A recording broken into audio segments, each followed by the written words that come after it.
नमस्कार. मी प्राध्यापक डॉक्टर मारुती अभिमान लोंढे. मी लिहिलेली सुप्रसिद्ध वळण ग्रामीण कादंबरी ऑडिओ स्वरूपात आपल्यापर्यंत पोहोचवण्याचा प्रयत्न करीत आहे. कादंबरी पूर्ण ऐकण्यासाठी माझ्या चॅनलला सबस्क्राईब करा. प्राध्यापक डॉक्टर मारुती अभिमान लोंढे लिखित वळण कादंबरी भाग 1. पक्ष्यांची किलबिल सुरू झाली होती. कोंबडा खुरवड्यातून बाग देऊन पहाट झाल्याचा संदेश शेतकऱ्यांना देत होता. अंधाराचं सावट नाहीसं होत चाललं होतं. लाल रंग उधळत सूर्याने पूर्वेला हजेरी लावली होती. शेतकरी गाई वासरांचा गोठा स्वच्छ करून गाई म्हशीचं दूध काढत होते. गाई वासरांचं मिलन झालं होतं. दिवस वर वर सरकत होता. हळूहळू हे चित्र बदलत होतं.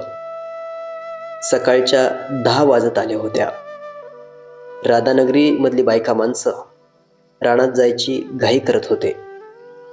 बायका डोक्यावर पाटी घेऊन लहान पोरांच्या हाताला धरून रानात जात होत्या.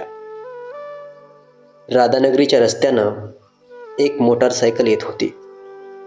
ती मोटारसायकल राधानगरीमध्ये येऊन चावडीवरच्या कट्ट्यावर बसलेल्या पोरांच्या घोळक्याजवळ थांबली. मोटारसायकल बघताच पोरांचं मोठमोठ्यानं बोलणं बंद झालं व सगळीजण मोटारसायकलवर आलेल्या माणसाकडे बघत राहिली. माणसानं डोळ्याला काळा चष्मा लावलेला होता. मोटारसायकलला काळी बॅग अडकवली होती. त्या माणसानं डोळ्याला लावलेला चष्मा काढला व गाडीवरून खाली उतरला. मोटारसायकलला अडकवलेली बॅग काढून हातात घेतली आणि पोरांकडं नजर फिरवली. पोरं तोंडातल्या तोंडात पुटपुटत होती. त्या माणसानं तपकिरी रंगाचा लिफाफा बाहेर काढला आणि पोरांच्या जवळ येऊन पोरांना विचारलं, कृष्णा काशीराम जाधव कोण आहे? तेवढ्यात एक पोरगा जवळ येऊन डोकं खाजवत खाजवत म्हणाला, कृष्णा होय, हाय मला माहीत. मला त्याचं घर दाखवतोस का? होय होय, दाखवतो की, चला माझ्याबरोबर. तो माणूस पोराला सोबत घेऊन कृष्णाच्या घराच्या दिशेने येत होता. रस्त्यातच कृष्णा खांद्यावर पाण्याने भरलेले घागर घेऊन घराकडं झपाझपा चालत होता. तेवढ्यात त्या पोरानं हाक दिली, कृष्णा, ए कृष्णा. कृष्णाने मागे वळून बघितलं आणि बोलला, काय रे सोनू, काय झालं? अरे हे पाहुणं तुझ्याकडं आल्यात. माझ्याकडं? कृष्णा एकदम थांबून बोलला. खांद्यावरची घागर खाली ठेवून त्या व्यक्तीकडे बघत थांबला. कृष्णाला तो अनोळखी वाटत होता, परंतु त्याच्या एका हातात बॅग व एका हातात पत्र दिसलं. त्याच्यावरून कृष्णाने पोस्टमन आहे असं ओळखलं. राधानगरीत तो पोस्टमन नवीन बदलून आला होता. कृष्णा, नाव तुझंच आहे का रे? होय साहेब, माझंच नाव आहे कृष्णा. हे तुझं पत्र आलंय, हे घे. पोस्टमनने कृष्णाच्या हातात पत्र ठेवलं आणि आलेल्या दिशेने निघून गेला. कृष्णाने ते पत्र घेतलं व त्याची घडी करून खिशात ठेवलं. कृष्णाला पत्र घ्यायची सवय झालेली होती. कृष्णा घरी गेला आणि घागर खाली ठेवून पत्र खिशातून बाहेर काढलं. पत्र फोडणार तोच गायीनं हंबरडा फोडला. कृष्णाने पत्र तसंच घाईघाईनं गोठ्याच्या वाशाला खवलं आणि जनावरांना पाणी दाखवू लागला. पाणी दाखवून झाल्यावर जनावरं शांत झाली होती. कृष्णानं गवत आणून सगळ्या जनावरांना टाकलं. तशी जनावरं गवतावर तुटून पडली. कृष्णा एक एक काम संपवून आपल्या लाडक्या बैलाकडे आला आणि त्याच्या पाठीवरून हात फिरवू लागला. तसा राजा गप्पा गप्पा गवत खाऊ लागला. जनावरं शांत होऊन गवत खात होती. कृष्णाचं लक्ष एकाएकी आलेल्या पत्राकडे गेलं. कृष्णाने वाशाला खवलेलं पत्र काढलं व हातात घेतलं. त्याला ते पत्र वेगळंच वाटत होतं, कारण आत्तापर्यंत येणारी पत्र वडिलांच्या नावावर येत होती आणि ती बँकेची थकबाकी कर्ज फेडण्याच्या संदर्भातच येत होती. परंतु हे पत्र कृष्णाच्या नावावर आलं होतं.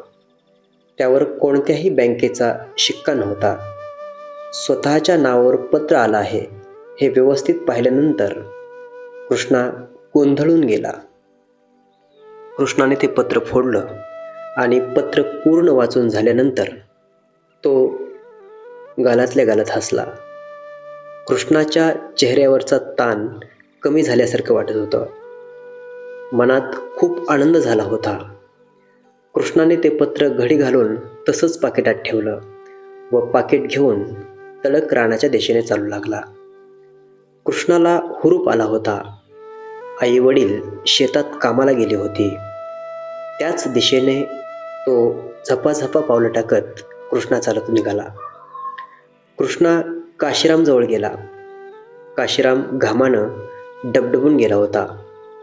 माती उचलताना माती अंगावर पडत होती. ती माती घामानं भिजून त्याच्या अंगावर चिखल झाला होता. काशीरामचं अंग पूर्णपणे चिखलानं माखलं होतं. काशीरामनं कृष्णाला बघितलं व क्षणभर थांबून म्हणाला, "का रे कृष्णा, का आलास?" "मला पत्र आलंय," कृष्णा म्हणाला. "कसलं रे असतं पत्र?" "अहो, पत्र म्हणजे टपाल आलंय, टपाल." "टपाल होय, कोणच्या बँकेचं आहे रे कृष्णा?" काशीराम निराश होऊन म्हणाला. "बँकेचं नाही अण्णा," कृष्णा म्हणाला. "मग अजून कुणाचं आलंय बाबा?" "सरकारचं आलंय अण्णा." हे ऐकून काशीराम मटकन खाली बसला. त्याच्या हातापायातून जीव गेल्यासारखं झालं होतं. "काय म्हणतंय सरकार?" काशीराम हळू आवाजात म्हणाला. "अण्णा, मी सरकारची परीक्षा पास झालोय." "असं होय, बरं बरं. म्हणजे गेल्या पाडव्याला परीक्षा पास झाला होता तसलीच परीक्षा पास झाला होय?" "नाही अण्णा, ही परीक्षा वेगळी आहे." "म्हणजे हलकी का भारी?" "भारी. गेल्या वर्षी 15वीची परीक्षा पास झालो होतो. आता वनाधिकारीची परीक्षा पास झालोय आणि मला मुलाखतीला बोलावलंय." "म्हणजे कशाला बोलावलंय?" "म्हणजे मला नोकरी लागणार आहे." "नोकरी? कसली रे कृष्णा?" काशीराम आनंदी होऊन पुढं सरकत सरकत बोलला. "अधिकाऱ्याची," कृष्णा म्हणाला. हे ऐकताच काशीराम आनंदून गेला. त्याला आभाळ ठेंगणं झाल्यासारखं वाटत होतं. कामाने आलेला थकवा नाहीसा झाला. काशीराम तरण्या पोरासारखा ताटकन उठला. अंगावरची माती झटकत झटकत पाण्याच्या घागरीकडे गेला. घागरीतलं पाणी गटागटा प्याला व तसाच हिराकडे गेला. हिरा गवत काढीत बसली होती. "अगं ए, इकडे ये." "काय व काय झालं?" हिरा घाबरल्यासारखे होऊनच म्हणाली. "अगं, आपल्या कृष्णाला सरकारी नोकरी लागणार आहे." हिरा गवत काढायचं थांबली आणि गवताची पेंडी घेऊन काशीरामच्या जवळ आली व हसत हसत म्हणाली, "कोण म्हणाला हो तुम्हाला?" "अगं, तसं टपाल आलंय. त्यात लिहिलंय की सरकारी अधिकाऱ्याची नोकरी आहे म्हणून." "बरं झालं रे मसोबराया." हिरा मसोबाकडे तोंड करून मनातल्या मनात पुटपुटू लागली. हात जोडून ती मसोबाकडं बघत बघत म्हणाली, "कृष्णा, मसोबा तुझ्या पाठीशी आहे बघ." सगळीजण मोठ्या आनंदानं शेतात काम करू लागली. कृष्णाही काशीरामला मदत करू लागला. काशीराम शरीरानं धिप्पाड होता, पण वय वाढल्यामुळं त्याला काम करणं जीवावर येत होतं. पण काम न केल्यामुळं पोट भरणं अशक्य होतं. कृष्णानं ही आनंदाची बातमी सांगितल्यामुळे काशीराम आनंदी झाला होता. काशीरामची छाती फुगली होती. तरण्या पोराचं बळ आल्यासारखं त्याला वाटत होतं. काम करत करत काशीराम म्हणाला, "कृष्णा, कोणच्या गावाला जायचं रे तुला?" "पुण्याला." कृष्णा मातीची पाटी तालीवर टाकत टाकत म्हणाला. "पुण्याला? अरे पैसे किती लागतील?" "200 रुपये लागतील." "200 रुपये म्हटल्यावर लय लागतात की पैसे." "बरं जाऊ दे, काळजी नका करू कृष्णा. ही नाना पाटलाची ताल बुजवल्यावर पाटलाकडून घेऊन येतो तुला." पैशामुळं काशीराम जास्त काम करू लागला. टिकाव घेऊन राक्षसासारखी माती खोदू लागला. 2 दिवसाचं काम काशीरामनं अवघ्या अर्ध्या तासातच संपवलं होतं. तेवढ्यात हिरा भाकरी घेऊन आली आणि म्हणाली, अव जेवण करून घ्या. काशीरामच्या पोटात आगीचा डोंबाळा उठला होता, पण कृष्णाच्या पैशाची काळजी काशीरामला लागली होती. काशीरामनं न ऐकल्यासारखं केलं आणि तो माती खोदत राहिला. हिरानं हाका मारण्याचा सपाटा लावला होता. ती सारखी सारखी म्हणत होती, जेवण करून घ्या. कृष्णालाही भूक लागली होती. त्यामुळं कृष्ण म्हणाला, अण्णा जेवण करून घेऊ. तेवढ्यात काशीराम धापा टाकतच म्हणाला, कृष्णा, एवढं काम नाही केलं तर पाटील पैसे द्यायचा नाही. देतोय पैसे, आधी जेवून घ्या. कृष्णा हळू आवाजात म्हणाला. कृष्णाचं बोलणं ऐकल्यावर काशीराम काम करायचं थांबला. काशीराम कृष्णावर भरपूर जीव लावित होता. हिरानं आणलेलं भाकरीचं गाठोडं सोडलं. भाकरी उन्हानं वाळून गेल्या होत्या.